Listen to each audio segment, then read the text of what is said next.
Ayos na ayos pala 'tong ulam natin mga idol. Ginataang puno ng gabi. Sarap. Hmm, sanay na sanay po akong kumain nito mga idol kasi nagdaan po ako sa matinding kahirapan.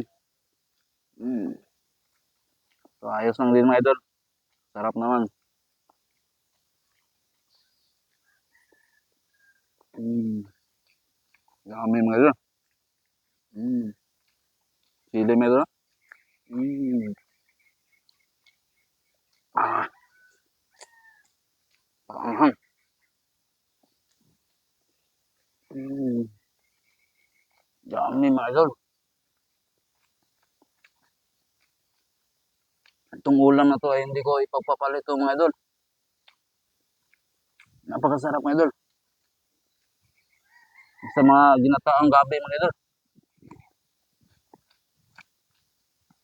Sarap. Hmm, napakasarap ng kain mo.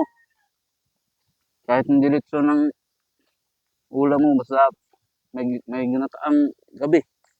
Hmm, mas naayos mga idol.